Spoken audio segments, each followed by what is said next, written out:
बिल्ली और खरगोश की अनोखी दोस्ती बहुत समय पहले की बात है। एक घने जंगल में मिन्नी नाम की एक चालाक बिल्ली रहती थी। वह बहुत होशियार थी और अपनी बुद्धिमानी से जंगल के दूसरे जानवरों को चकित कर देती थी। उसी जंगल में एक मासूम और चंचल खरगोश भी रहता था, जिसका नाम चिंकू था। चिंकू बहुत ही दयालु और सरल स्वभाव का था। मिन्नी को हमेशा शिकार की तलाश रहती थी और वह जंगल के छोटे मोटे जीवों को पकड़कर खा जाती थी। लेकिन चिंकू को देखकर उसे कभी ऐसा नहीं लगा कि वह उसे नुकसान पहुंचाए, बल्कि धीरे धीरे मिन्नी और चिंकू के बीच दोस्ती हो गई। दोनों साथ खेलते, बातें करते और जंगल की सैर करते।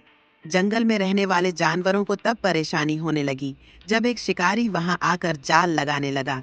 शिकारी जंगल में बड़े बड़े जाल बिछाकर छोटे जानवरों को पकड़ने की कोशिश करता था।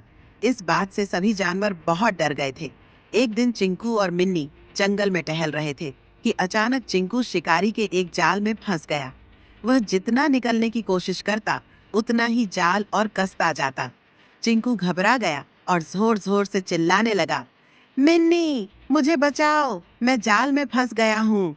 मिन्नी तुरंत चिंकू के पास पहुंची और उसने सोचा, अगर मैं सीधे जाल को काटने जाऊंगी तो हो सकता है शिकारी आ जाए। मुझे कुछ और सोचना होगा। मिन्नी ने अपनी बुद्धिमानी का इस्तेमाल किया। वह तुरंत पास के एक लोमड़ी के पास गई और कहा, लोमड़ी बहन, मैंने सुना है कि शिकारी ने हमारे जंगल में बहुत से जाल बिछाए हैं। अगर हम सतर्क नहीं रहे तो हम भी फंस सकते हैं। लोमड़ी चौकन्नी हो गई और बोली, हाँ, यह बहुत खतरनाक है। हमें कुछ करना चाहिए। मिन्नी ने चालाकी से कहा, अगर हम मिलकर शिकारी को यहाँ आने से रोक दें तो हमें कोई खतरा नहीं होगा। आओ, हम उसे डराने के लिए तेज आवाज में चीखें। लोमड़ी मान गई और दोनों जोर जोर से चीखने लगे। उनकी आवाज सुनकर शिकारी डर गया और उसने अपना जाल वहीं छोड़कर जंगल से भागने का फैसला किया। जैसे ही शिकारी भागा, मिन्नी ने अपने नुकीले दांतों से जाल काटा और चिंकू को आजाद कर दिया। चिंकू ने मिन्नी को गले लगा लिया और कहा, तुम सच में मेरी सच्ची दोस्त हो।